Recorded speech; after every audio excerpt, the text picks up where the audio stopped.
Hey there, Salina here, and hopefully this is going to be a super short 13-month update.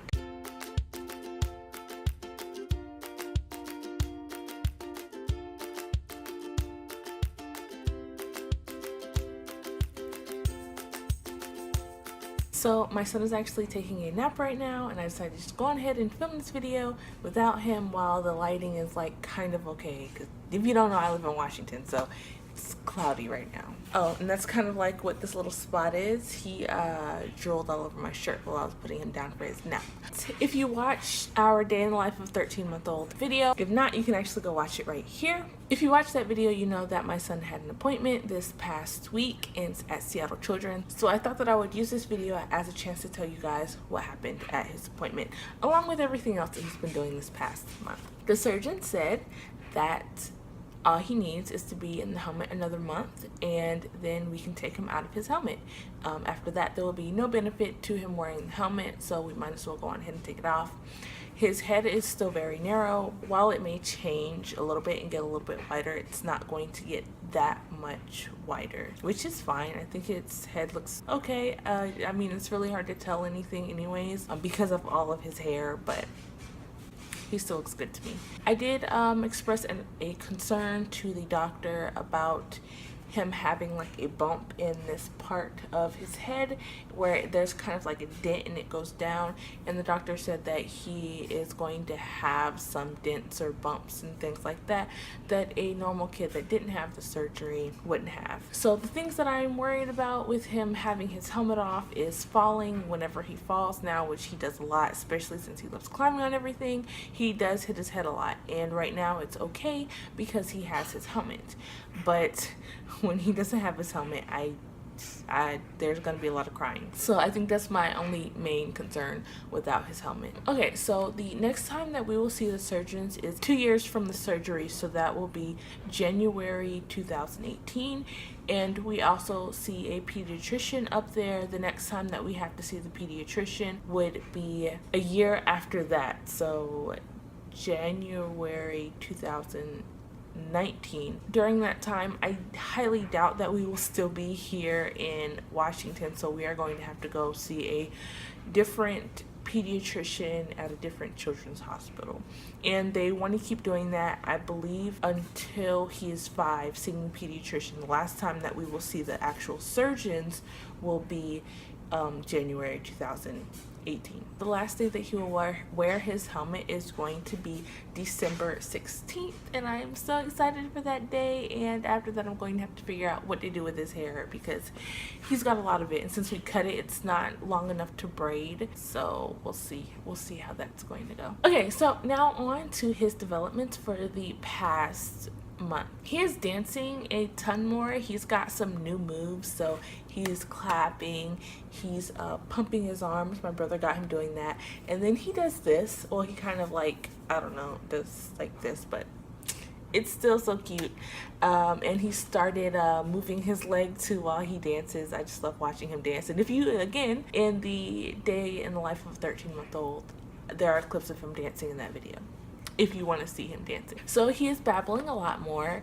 He is definitely trying to mimic words that he hears. So after we say something, he'll say something kind of similar, and it's like, wait a minute, did he just say that? Yes, he did.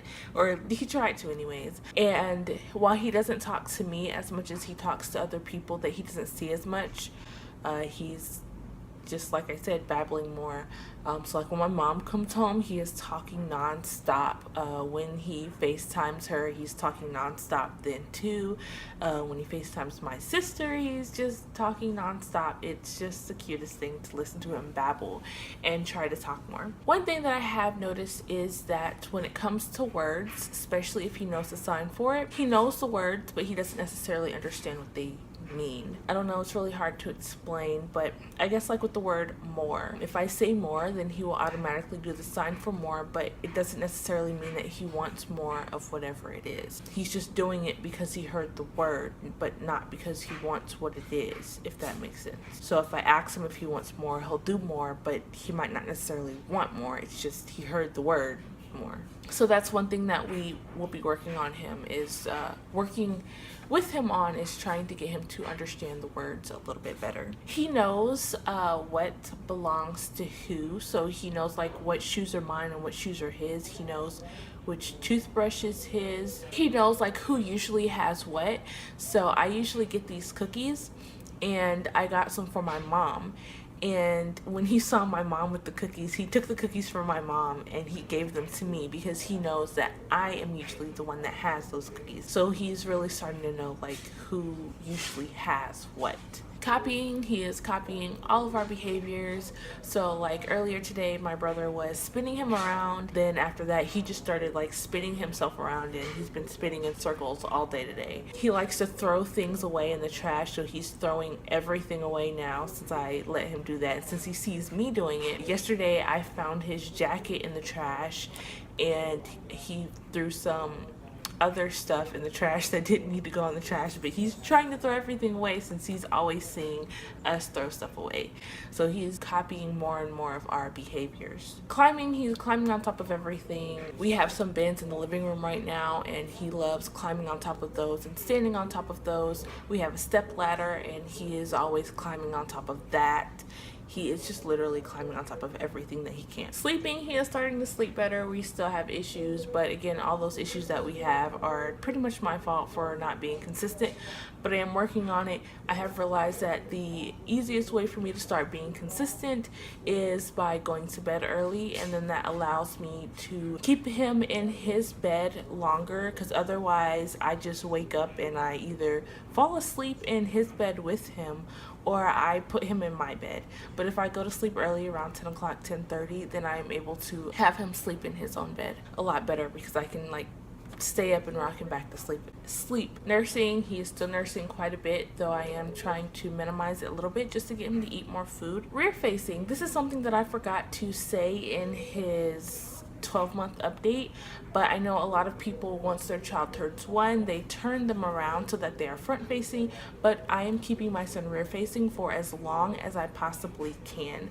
So I'm hoping to at least get to next May with him still rear facing, but I have no idea how his height is going to be and how comfortable he is going to be with that. So I think my ultimate goal is 2, but I want to make sure that he's still going to be comfortable. Hitting and tantrums. He is hitting a lot more, and well, his tantrums haven't really gotten any worse, so he is starting to scream a bit more, but he's not like going all out, throwing stuff, hitting stuff when he's having a tantrum, though he is hitting stuff or hitting people more, and that is something that we are trying to work with him with.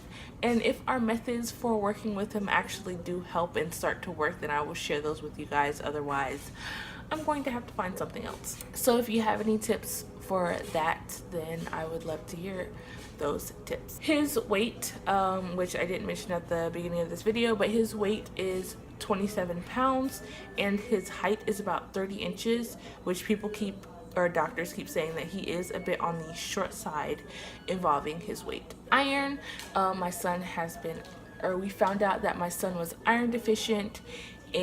My brother's dancing in front of the camera. This is the stuff I have to deal with while I film video. We found out in July that my son was iron deficient, so that is something that we have been working on these past months.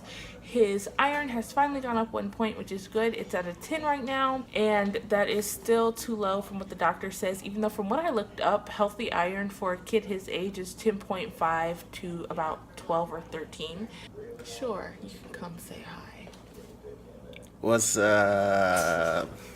So it has gone up 1 point, and that is good. I don't know if I mentioned this before, but I actually started taking iron supplements myself, hoping that that'll help. I have no idea if it is helping him, and then I have been successfully giving him his iron at least once a day, even though I'm supposed to be doing it twice a day. But it is going up. One tip I do have with iron. So iron is usually supposed to make the person taking it constipated. With my son, that had the opposite effect. He ended up having diarrhea, and he would be pooping 3 times a day. It was really hard giving him his iron because sometimes he would throw it up after or whatever, and at first the only method that I could get to get him to take his iron was giving him water afterwards. But what I found to help with the diarrhea so that he's not having it or pooping 3 times a day is giving his iron to him directly after he eats. That would mean that with that last meal, not giving them any milk if you are giving them milk, and giving them their iron either directly after they finish eating or in the middle of them eating or before they eat. Giving it to them with food will help with the diarrhea, definitely. So that is what has been helping us with that. So yeah, I'm going to say that is going to be it for this video and for his update. So thank you guys so much for watching. New video every Wednesday and sometimes Sunday. You can check out another one of my videos right here and subscribe right here. And until next time, this is